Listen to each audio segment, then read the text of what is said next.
my What's life. the hardest thing where you reflect back and you're like, man, that was a rock bottom day, week, month, event?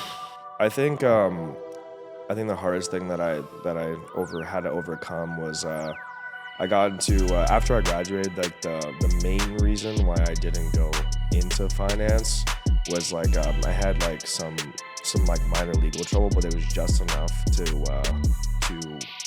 no longer be able to pursue finance, and like I hit like a pretty big depression because of that. Damn. Yeah, because like I worked so hard like to get that degree, and like I had the internship and everything lined up in LA and everything, and so having all that like kind of taken away from me was the first time in my life that I truly felt like true depression, which I up until that point I didn't really I don't know if I wouldn't say I didn't believe in it, but like I didn't think too much of it. I was like, oh, depression, but once you like really do feel it, it's pretty crazy.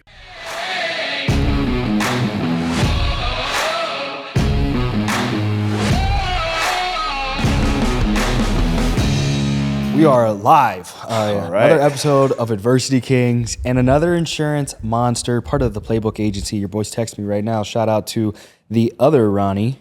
Oh, Salem? Mr. Ronny Salem. Oh, yes, dude, sir. tell him I said, what's up? Well, you know what? Let's just FaceTime him right now. Tell him, finalize this deal I'm doing with him. Yeah? I'm going to kidnap his top producer. Oh, yeah? Is someone Which is coming over? We're live right now, bro. What's up, Salem? How we doing? What up, brother? We're live. Good to see you, man. Yeah, Yes, we're about sir. to rock a pod right now, so... Let Ronny B tell the story of how he would send me voice memos every day, every night when he would get an objection, so we go over them on the phone. That's hardcore. 100%, bro. I know top producers and top leaders that have done that. That's a quick way to scale. So, but no, I just wanted to... What'd you say? Nah, it's gonna be fire. It's gonna be a fire pod with you two. We'll shoot another one when I'm out there in October. Yeah, let's do it, bro. Let's do it. Sounds good. Peace. But I'll get everything back to you, but you boys light it up, right? Yeah, if you don't, I'm gonna just kidnap this guy. All right, G. Peace. I'll catch you, bro. That's bro. just It to, goes to show that's what makes somebody successful is your level of desire and curiosity. 100%. I can very much quickly tell. Like I will tell a lot of people at this new deal I'm building in the brokerage space. I'll tell them like, listen, hey, we don't bring on new individuals, but I measure. It's more of a test. We will hire a new person, but I want to see how you respond to me taking it away from you.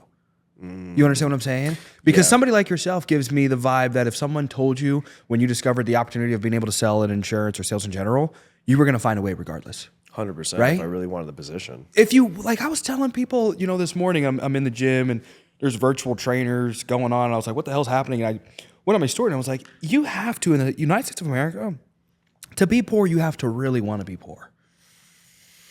100%. I mean, this is genuinely like the land of, still to this day, the land of opportunity. Yeah. And the fact that you can come into something like this, the insurance space, and with no college, nothing, not even you don't even have to have a high school diploma. Do you have a high school diploma? I do. I actually have a finance degree. Okay, where? Yeah, in Cal State Long Beach. Yeah, Wow. I was going to be a finance bro. That was going to be my path. Do you surf? I do. Yeah, you give me a little surf.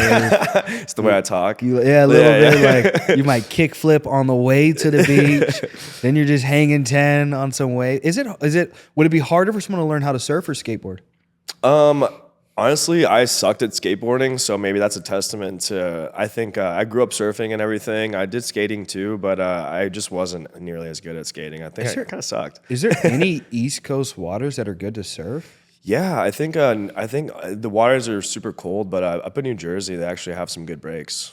For real? Yeah, that's I so I've always, maybe the one or two times as a kid, coming down to Florida, thinking to myself, man, I want to surf. And then I'd be like, how do people surf these baby ass waves? No, yeah, the waves here are like not that. Yeah, not that good, is man.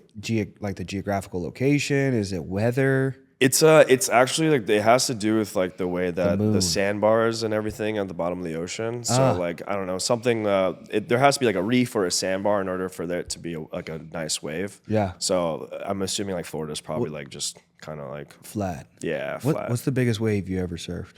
I always used to surf on my yearly trip. I go to Kauai and to surf because those breaks. Hawaii? Yeah, Kauai. It's a little island in Hawaii. Like Kuwait or something? Kauai. No, dude, it's my favorite island. I mean, Okay. shout out Kauai. I mean, it's beautiful, absolutely stunning. Just 20 footers. Yeah, it was probably like a 10-foot wave. Yeah. Yeah, it's scary, man, because when you're dropping down like it's a reef break, so it just sucks up real fast, and all you see is just the shallow reef, so it's kind of scary. It's a trip. That can cut you up. Oh yeah. I bet got more banged people up. die from like reef cuts than shark attacks. Honestly, yeah, because you can get like staph infection from it too. Yeah, staph infection. There's Yeah. crazy things you can step on and get infected by. Not even like there's crazy fish and sea urchins. Yeah, the sea urchins. The blue man, snail or something. I forget what that. Oh, thing's called. the blue ring octopus. Or Blue whatever. ring octopus. Yeah. There's crazy shit. I'd be in the ocean like I don't want to end love up the like ocean. Steve Irwin. That was my dog. Yeah, Steve Right. Irwin, R.I.P. Yeah, man. bro. Yeah. R.I.P. to Steve Irwin. So, what's your nationality? Romanian. Romanian? Yeah, man. I'm Romanian. I think that one of the top producers at my previous company, is Romanian. Does like $1 million a year Really? and just Oh, garbage. just on his own garbage payments? Yeah. On his own pen? Yeah. Damn, dude. Yeah. Yeah. We're hustlers for sure. Yeah. You know? We got to get them. Yeah. We got to get them all. Yes, sir. That's my goal is Department of Sales Efficiency.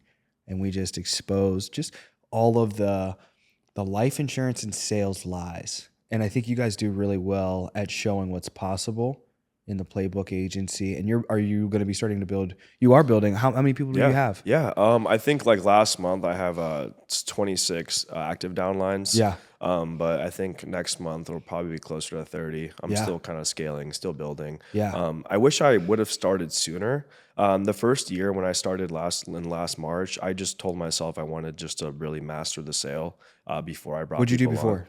on. I came from the door-to-door space, so I left. I got convinced to go knock doors after I graduated with my finance degree. How pissed were your parents?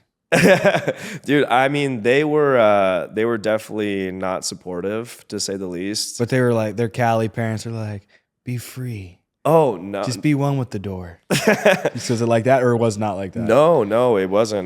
My parents are both immigrants, first generation. Oh, know, yeah. so- Never mind then. Yeah, Absolutely no. not. Yeah, they wanted me to like be a doctor and all this. Are stuff. they like doctors? No, actually, my parents had a tough life. They grew up in communism and they had to escape communism. So why do they stay in California and pay those communist taxes? Dude, I think my parents like really like the beach and the weather. Yeah. You know, even though they don't have a lot. Like Yeah. I grew up in an apartment. You know, so like I never had a house. And Yeah. I still don't have a house. So that's Is also Romania ocean front? it's it's in Eastern Europe. So we do have a sea, but it's not an ocean. It's the Okay. Black Sea. Oh, Yeah. okay. So we have beaches and stuff. But I feel so stupid. What's the difference between a sea and an? Is a sea and a sea is like it's like a gigantic like lake? lake. If Is you it wanna really? A gigantic lake. Yeah, Yeah. basically. Yeah, with it- salt water. Is the Black Sea salty? Yeah, super salty. Super salty, Super right? salty. Like, can you float in that one? That's Yeah, how salty it is? you can. And we have in Romania, we have like certain places where certain spots where the salt content is so high you can't go like almost under the water. It's impossible because you just crazy. float. Yeah, it's supposed to be good for you. Or Have you or gone so they back? say. Yeah. I used to before COVID. I used to go like every other year. Are you a dual citizen? No, I could get it. Yeah. My parents want me to, but just like I have to go to the LA consulate. It's just Aren't the Tates? Are they Romanian? they lived in Romania, but I think they're from like the UK or something okay. like that. But they did live in Romania for a long time. That's Yeah. when they got arrested, or that's when they both got arrested there. Wow. Yeah, the Tates Wow. are. Yeah, they did live there for a long time. Who was most influential for you growing up? Who was like, man, when you reflect back, how old are you now? 26, 27? 27. Okay, so when you reflect back on life and you're like, dude, if I didn't have dad, mom, grandma, that teacher, that person, who really kind of helped shape Ronny B to be Ronny B?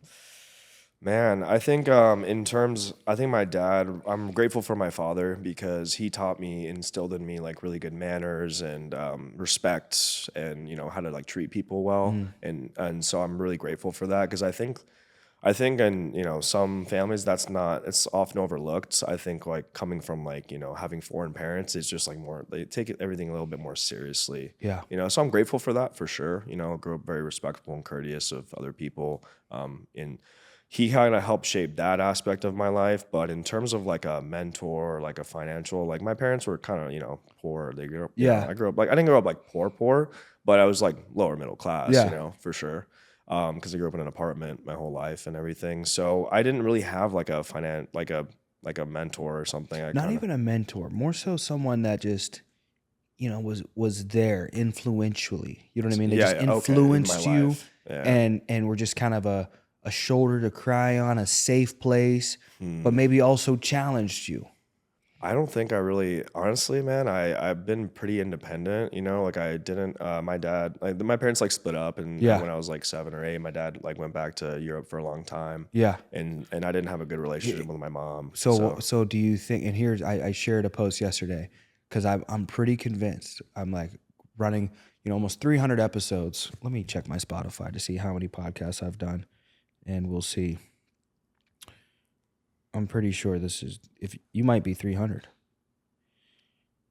Number 3. I did 3 yesterday. So Tony Sands, yeah, Tony Sands is up. Then we did Suriname, Amateur.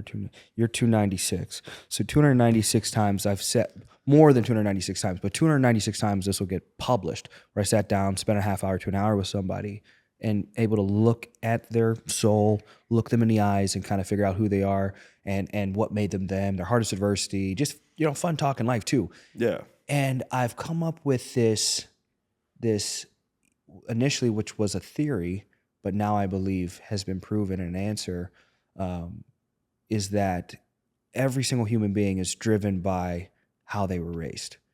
And whether it was your parents were present and you had a positive relationship and you want to, you know, kind of pay back out of inspiration, you kind of want to pay back that, man, you guys were such great parents, we had such a great relationship, so I want to show you how much I love and appreciate you.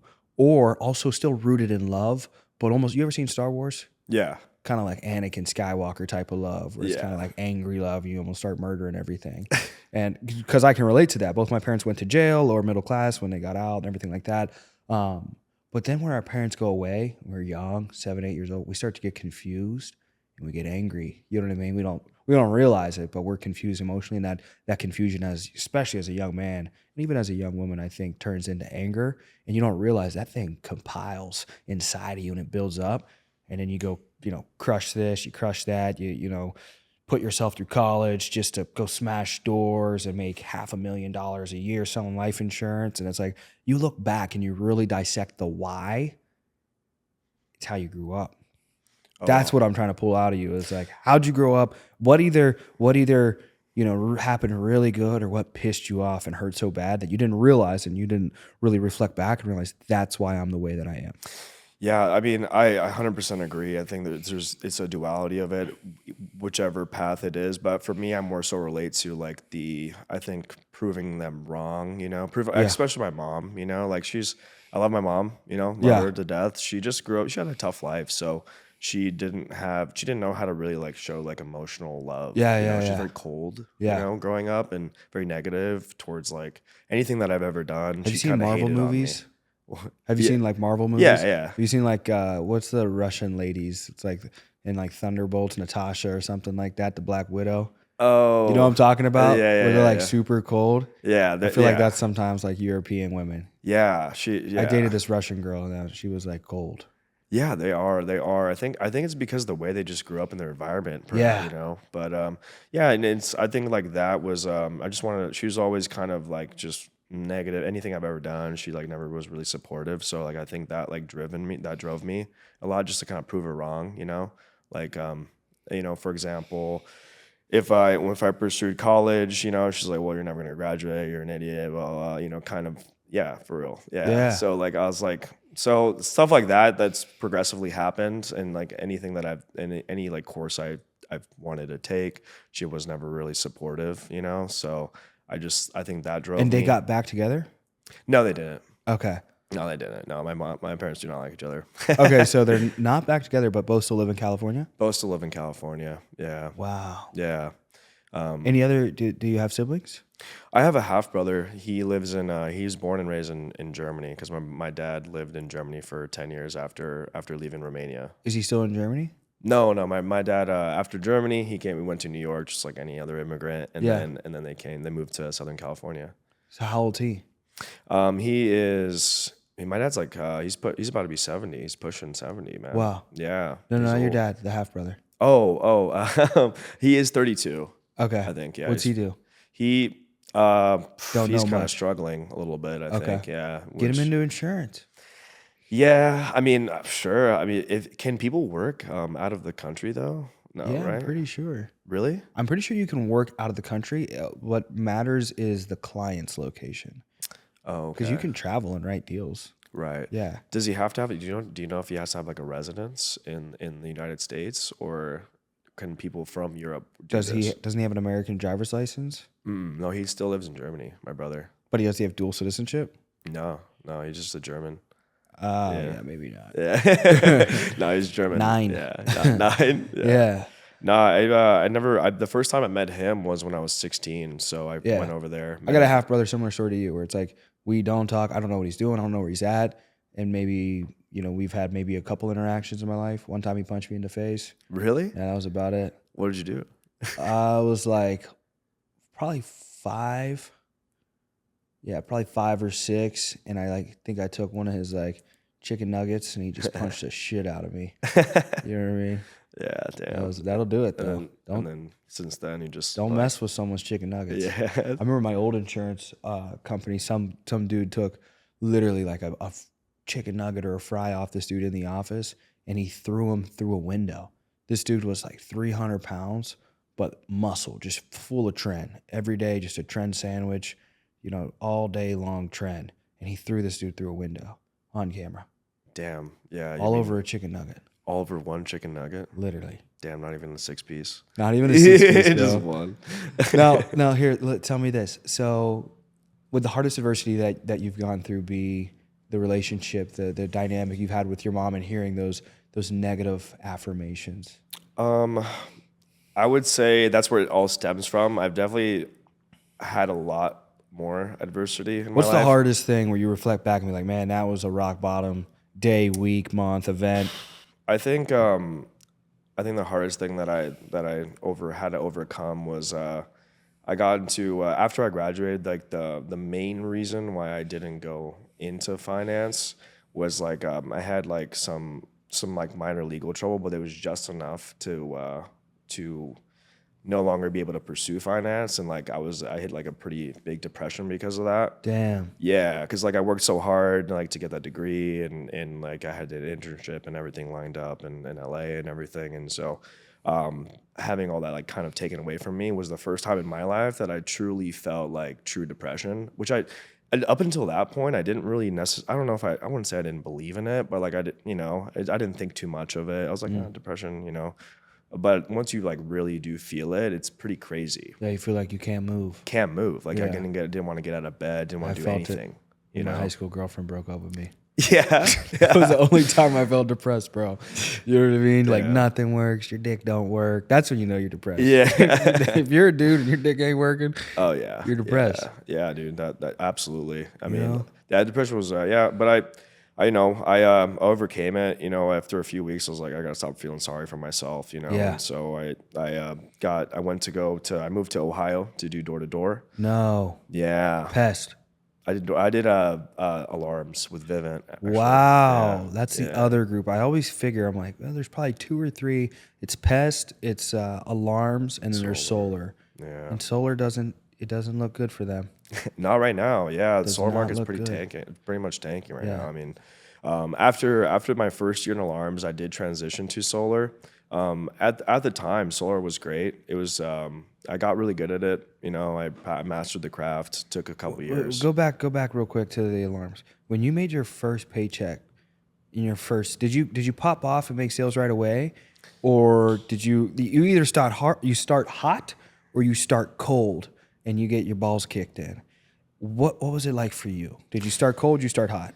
So no, I started cold, man. I the first 7 days of knocking, I walked like 10 miles a day, banged hundreds of doors a day. That's sickening. And I didn't sell anything for 7 7 days I didn't sell anything. Yeah. And Sick. on my 8th day I finally sold something. Just full of blisters and piss. Oh my gosh. It was Rage. ruthless, man. Yeah. And I was just feeling sorry for myself. I had like a mental breakdown because I was like, man, I was just about to do finance and Buy these alarms. yeah, I was about to go work for a corporate job Yeah. in finance in LA in this nice building, and here I am knocking doors, not making any money, sweating my balls off. Literally. It's just like, wow, what a turn. You of ever knock in events. a winter? No, But I had 2 winters of knocking. really. Yeah. Damn, no, Yeah. I Because my couldn't do first it. 2.5 years was door-to-door insurance. It wasn't cold door-to-door, but it was still door-to-door. You know what I mean? Yeah. You when it was back in the day when I heard about that. You guys used to fly to areas and then No, dog, I was poor. I had to drive to the area. Yeah, what the fuck? Fly to areas. What do you think, Jeff Bezos of insurance? I was like living in my mom's basement, driving door to door using her car, wrecked her car 4 or 5 times, maybe her car 2 or 3 times. That thing got totaled, destroyed, and just utterly destroyed. From door, I did 200,000 miles in 2 years. oh yeah, that's the thing about the negatives that in door to door, you know, you have to drive so much. Yeah, Like if I you're still drove doing across door to door, country. you're stupid. Because the reason being is money loves speed. And so I always tell everybody, like, the faster you can distribute, that's why I make fun of myself for being in the captive insurance space for so long, because I was accepting limitations that didn't need to be there. I was selling a product that can get sold to 300 plus million Americans. Like, it can be sold to everybody in the United States of America. But I was limiting myself to 2 or 3 states, because in a captive space, typically they control your territory. So they say, hey, you can only, imagine your upline said, hey, Ronnie, you can only work Ohio this month. We're like, Ohio? Yeah, you can only work Ohio. So we could only work states that we were permitted to work, and then you were door to door. So like if you wanted to sell a bunch of insurance, you had to go house to house to house to house to house. Now that was the regulation in the space. But now, like guys that are choosing to sell bug spray door to door and solar panels door to door, it's like, I made 10 grand this week. It's like, dude, someone out there made $10,000 in a second because they've got this massive life insurance operation that's making sales every single second minute of the day, and you're choosing to move money slowly. Money loves speed. 100%. I mean, this is genuinely the best sales opportunity I think that exists right in today's age, life insurance space. I mean, What's the most money you ever made in a week? in a week, my best week, 5 days, Monday through Friday, because I don't know, I just choose not to sell on Saturdays. I just train and stuff and recruit. Yeah. You know, I sold 30K and Monday through Friday. What's your best week? 5, 7 days. Yeah, usually the carriers are like 5 days of deposits. Deposits total in 5 best- days. Probably like, I think my biggest one, I hit a 20K paycheck from Corebridge plus a couple, so probably like 25 to 30K. What was that like? Oh, dude, it was amazing. Do you It was- ever like call the parents and be like, "Hey, I made this," or it's like, Yeah. I mean, now that I'm older, you know, I'm trying to like, I've been building like better relationships. You know, my mom's getting older and stuff, so Yeah. I'm trying to like rebuild it and everything, because it's important to me, you know, to you know, because you think about it when they pass away, you know, like we have the same mindset. Yeah, You know, bro. I always tell people this: parents are just broken kids that grew up, and for the most part, they tried their best. Like your mom talking to you that way, that I don't look at that as her. I look at that as some broken little girl that was maybe abused, or you know, her parents didn't show her any love, or it's like my dad, you know, like when you know he was younger and drank a little more and sometimes was a little more aggressive. Like I remember him telling me stories now that we're older about how his pops was, and you know, it's like I don't look at him as now it's like, oh man, he was, you know, just a mean dad at times. When it's like in the grand scheme of things, like you don't know how these parents we're looking at, they're just kids that were broken and grew up and tried their best. Oh, 100%. I mean, my mom did have a tough life. I know she did get like physically abused by her first husband, and you know, and that's why like she's had so many like hardships throughout her entire life that it's hard for me to blame her. Like she is the way she is because of her life, of how tough it was. Communism, growing up with her dad. I know like he was a little bit abusive, from what she's told me. And her first husband.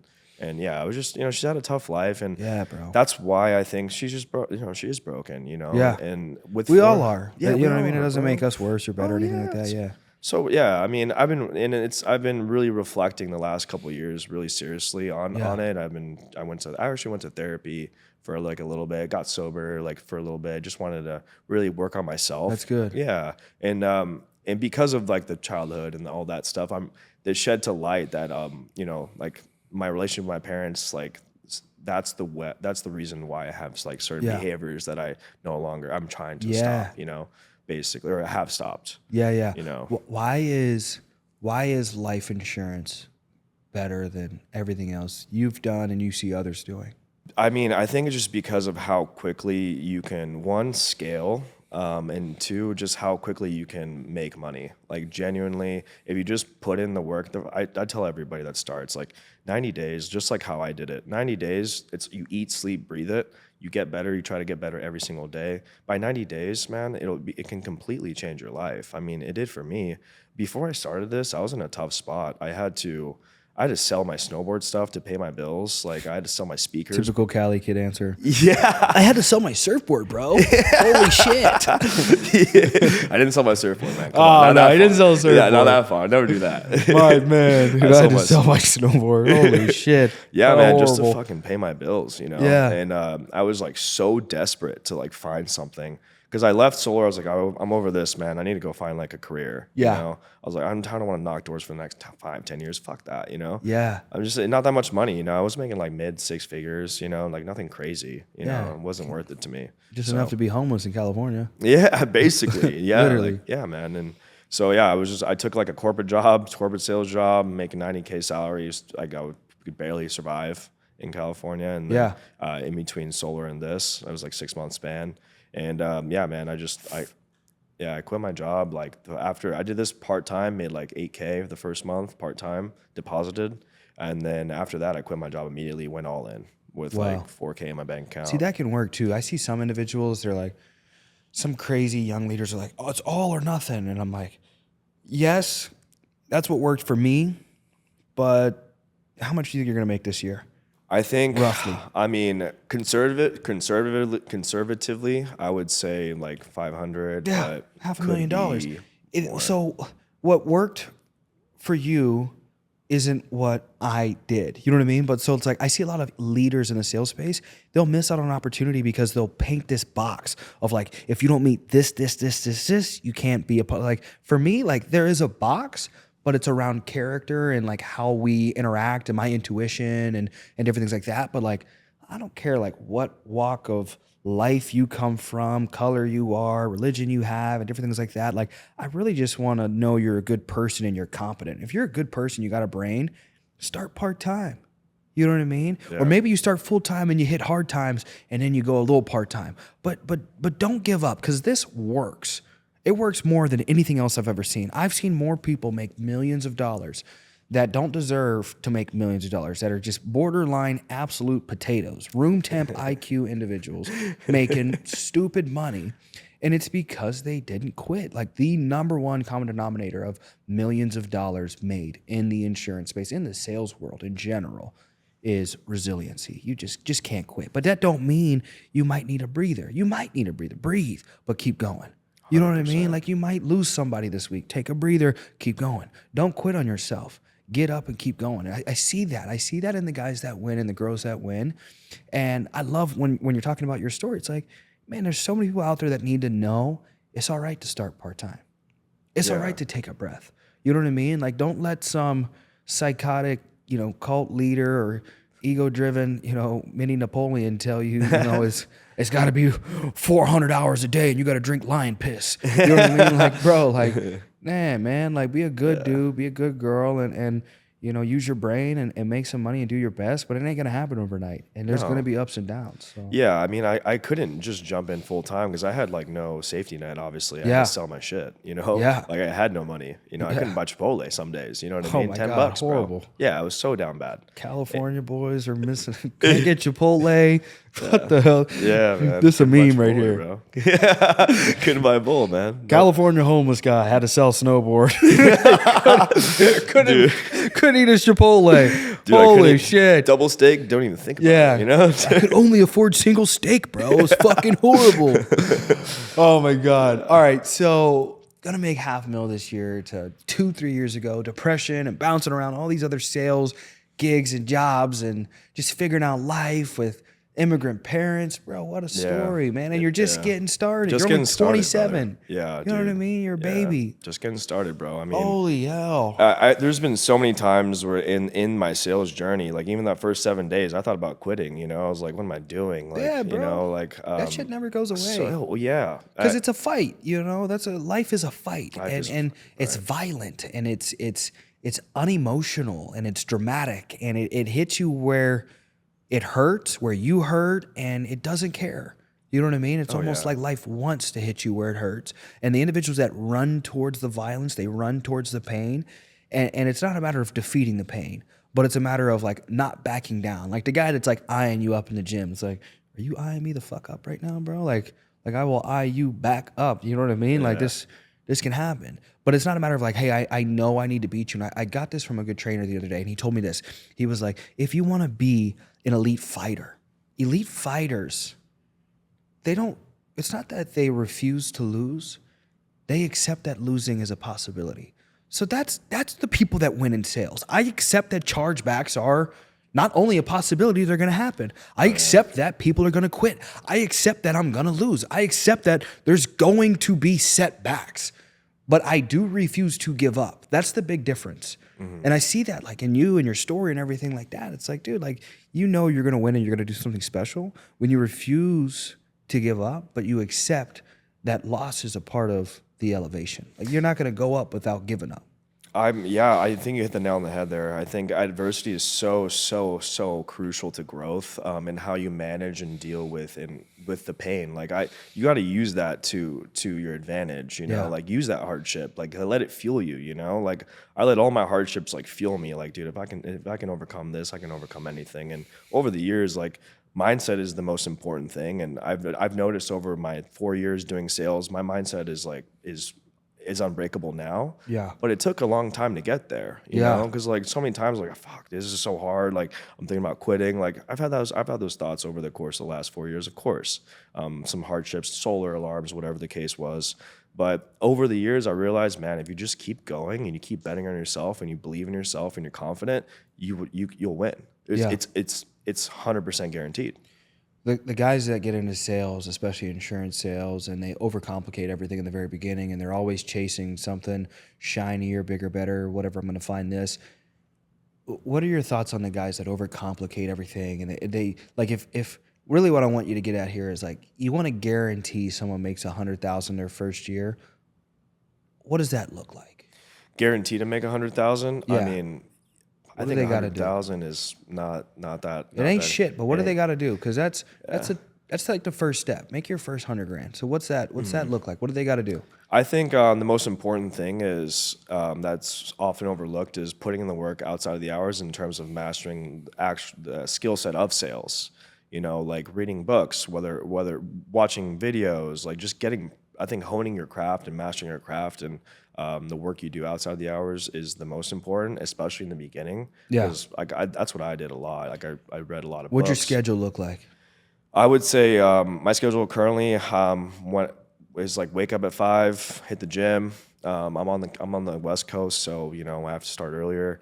So I'm usually on the phones by 7. I'm training in the mornings from 7 to 9, and then training my people. Yeah. And then I'm dialing, helping my people out from 9 to 5, 9 to 6, and then from 6 to 8, I'll usually keep dialing or help out with applications or like new agent questions.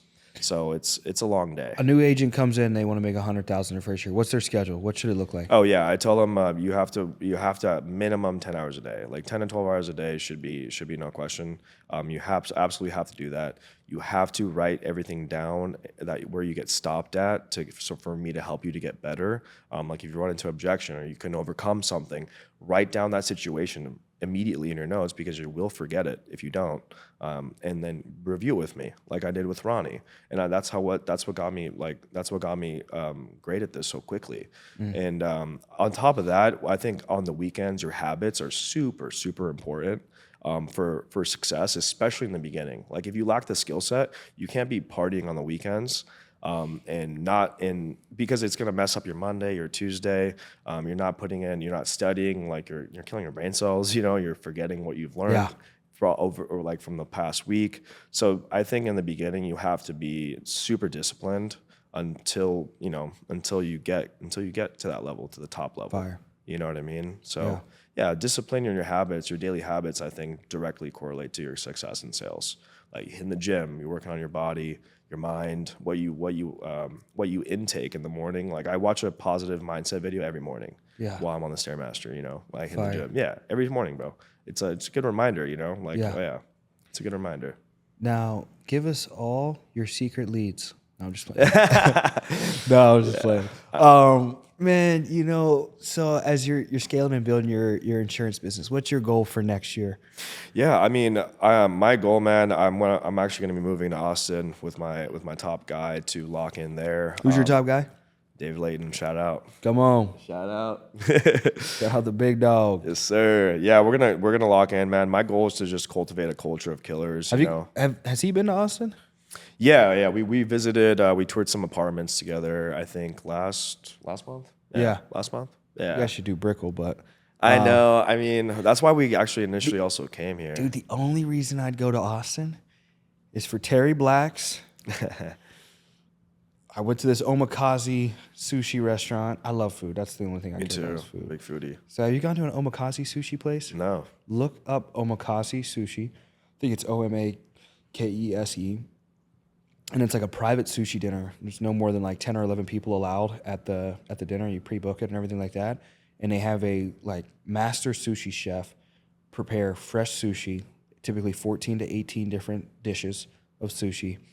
And it's an incredible experience. I gotta You like check it sushi? out. Yeah, I love You're from sushi. It's California. my favorite food, bro. Yeah, it's good. California, you were raised on sushi. Sushi and acai bowls. Yeah, bro. Sushi and acai. Absolutely, dude. Incredible. Have you had a Terry Black's? No, I actually. Wait, just kidding. No, I did have it one time. Did you get the beef rib? No, That's why I got you're the not brisket. ecstatic about it, because you got the wrong shit. No, I know the beef ribs. The move. Bro, yes, bro. It's like this. It's a rib like this big, dude. It's insane. And do you like? You have any black friends or? Yeah. You I have mean, to say that, yeah, because if you don't, then you're gonna Yeah. get labeled. No, I'm just playing. No, so I do. have you had any like meat that's slow cooked? I think so. Like brisket. Yeah, kind of Yeah, like brisket, slow-cooked like that. brisket, Like I've had that. Like, do you like Wagyu? Oh, I love Like Wagyu. meat that, yeah. So like how they cook a beef rib is they slow cook this rib. I think they wrap it in foil or something like that. But they'll slow cook it for almost like a whole day, and this thing is like butter, just melts. You know what I mean? Yeah, I mean, fire. Austin has a lot of good food spots, but I mean, the main reason why it attracted me over Miami, because I was really debating it. Yeah. Because I do have some guys here as well Yeah. that I was planning on building with, but I mean, at the end of the day, the Wiley is getting like a big office. Like we have shout out Tanner and some of his boys, and there's just a bunch of killers You guys there. are gonna team up Yeah, out there. great energy, man. Yeah. You know, it's just all about surrounding yourself with people that are like minded, have Fire. great energy, want to grind, get rich, and get jacked. You know, have a good morning routine. Yeah. You know, just cultivating that culture and building that culture. You know. Fire. Yeah, our goal is to every time I bring on a new recruit, for those that are worthy, you know, that I think or you know, it's worth Are to you bring worthy? over. That's Dude, great. I mean, well, you know, just for lack of a better word, I guess. Those that are worthy, man, they can come up and live with us, like for like a week, you know, and then we can just hands-on train them. They you know, they jump into the routine, you know. Yeah. They see how they do it, and then go do it back home. Fire. You know, unless they want to move to Austin too. Yeah. Yeah, that's the vision, man, and I want to get to obviously $1 million a month. Like that's my goal. Yeah. You know, I wish I started building earlier last year, but I didn't. Yeah. I started in February. You were building though. You were building internally. Everything Internally, Yeah, yeah. everything external is just a reflection of internal, and the doors that God shuts and doesn't bring you down the path that you desire to go down was just another door that you never want to go down a path that God shut that door. Like, you know, maybe something tragic could have happened because you started building too soon. You know what I mean? Like you could have went through some type of adversity that completely was avoided because God kept that door shut. And it's like, you know, I think one day we're gonna either one be able to look back, or we're in heaven, we die, and God shows, hey, remember how I didn't let you get in that relationship? Because it was going to lead to this. You know what I mean? Yeah. Remember how I didn't let you take that opportunity because it was going to lead to bankruptcy. And I remember I didn't let that person join your team, or that person we actually took off your team and moved over because it was going to lead to this, this, and this. And it's like every opportunity that God says no to is him saying yes to something far better, bro. You know what I mean? 100%. You're right, because I realistically, I'm grateful that I just really mastered the skill set. Like I've hit between 70 and 80K like 4 or 5 times. Yeah. You know, so if I'm riding just myself, I'm confident I can do 70, 80K a month. For Absolutely. sure. You know, so like right now, you know, I'm doing like 40, 50 because I'm building. You know. Yeah. but and it's probably going to go down a little bit because it's getting busier and busier. Yeah. You know, the balance is hard in the beginning phases of building. It is. That's the balancing, hardest selling. thing. I see more people fail in insurance transitioning from being a dominant writer to being a dominant leader because you go through like in between. There's a phase of your money goes down a little bit because you're a dominant writer and you know how to control your profitability. You're dealing as a therapist, letting these people, you know what I mean, scale and develop their confidence and their ability to consistently produce and all these different things. And you get irritated and you kind of get short and you're like, are you an idiot? You know what I mean? Like, how are you not able to do this, figure it out? You're not working hard enough. And as long as you just simplify it and keep it to you got two jobs. You sell insurance, you recruit people to sell insurance. And the training, I always tell everybody, like, I think my previous company had good training because you have to have good training when you're working on one product and a horrible lead type. And, you know, the biggest thing that we always said is training is selling. So, like, if people are asking for training, they should watch you sell. And if you're selling, you're making money. You know what I mean? So people are like, hey, can we spend a couple hours training? Yeah, we're going to spend all day training. Watch me sell. And then you do what I just did. And I'll watch you sell. So that's it. We sell and we recruit people to sell insurance. Yeah. How are you as a leader? You like, would you say that you're like, in When terms I of first started, I was Adolf Hitler. I was a psychopath. I pushed a lot of people away. I hurt a lot of feelings. I had extremely high expectations. I was a horrible leader. I was not a leader. I was a dictator. I was a psychopath. I would work all day, all night. I would get home.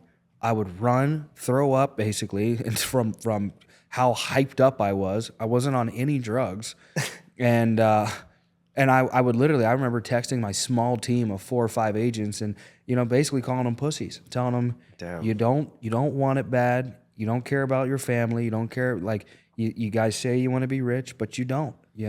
And that leader sucked because I was trying to extract a lot from people without them knowing that I genuinely care. And it wasn't that I didn't care. I just wanted to win so bad that I wasn't going to be patient with people. And leadership is failing people at a rate that they can handle, but it's also walking and walking with people at a rate that they can handle. Because it's like if I wanted to take some super obese person and super unhealthy person or anybody and get them good at fighting or get them in shape. Like if I push them too hard, they die. You know what I mean? And I had a lot of agents die on me that had potential and had a lot of good natural skills, talents, things like that. And I just killed them because I was like, I'm put the treadmill on 10. I don't care. If you die, you die. And lost a lot of people, but what I gained was, a simple leadership lesson is people need someone to go with them, 100%. I mean, I'm trying to find that balance between being too tough but being too tough on them. You know what's the easiest way to do it? It's a few things, but the easiest way to balance it all out is to just constantly ask people, hey, like, what do you want? Like, what do you want? What's your why? And then also, I find myself being tougher when I'm relying on one person to be my override. You know what I mean? My income stream. It's like, I like to make so much money that I'm just like, it is what it is. The more money I have coming in, typically the less, of a dick I'm being to people. You know what I mean? So it's like, I put I have this saying, put pressure on yourself and put passion on your people. So if for some reason you're being a jerk and you're putting more pressure on people and like, it's typically a reflection of you hurting on money, then go sell. You know what I mean? Go sell something. Go make the money. And so that way you can be passionate towards your people. Like, what do you need? Why do you want to do this? Yeah. What's your goals? Ultimately, I think it just stems down to them. Like only they can help themselves at the end of the day, you know too. I mean? At the same time, 1% of 1% really wants to go kill and wants to go be a lion. You know what I mean? Like I can look a man in his eyes and know very quickly, like, this is someone, regardless of their size, that I don't want to fight because it's not the size of the guy in the fight. It's the size of the fight in that guy. And it's like, nah, that's a killer right there. There's something in his eye where it don't matter how tired he gets, how many hits I get him with, he ain't going down unless I kill him. And that's the people I love working with. And that's 1 of 1%. 1 out of 1,000 guys are like that. 100%. I mean, because Generally, it takes so much sacrifice that people don't look at to make a lot of money, the 1% of the 1%. You're sacrificing so much time, your family, your friends, realistically, right? Is it tough for you to see your family and friends like on most? Yeah, my mostly? friends have always just been people that I make money with, so that hasn't been an issue. Like, Okay. if we don't make money, we're not friends more than likely. Okay. And I'm not ashamed.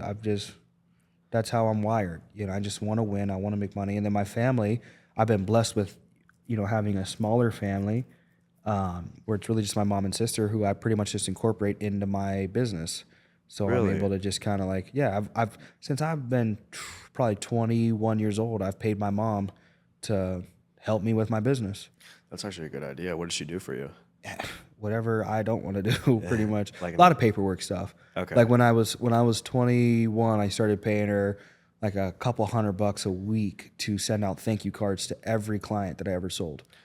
That's genius, Yeah. actually. So I had I've always had good persistency, good quality. But and then as my team started to scale, I didn't want them to have bad quality. So I paid her to send thank you cards on my business that I collected overrides off of, because I was not going to allow bad quality. And I wasn't going to wait on some, kid to send out a thank you card. I was like, I'm going to get this taken care of. Wow, that's honestly, I might start implementing that. Yeah, it's one of the genuinely. best ways to have good quality. Yeah, Thank you I cards. give my mom money anyway. Yeah, literally. So I look at might it as that well. way. I was like, hey, you might as well earn these bucks. Yeah, help me out a little bit. Yeah, you helped me out a little bit. So yeah, that was that's the incorporation. So as we wrap up, I always like to ask people this sometimes. Do you have a favorite restaurant?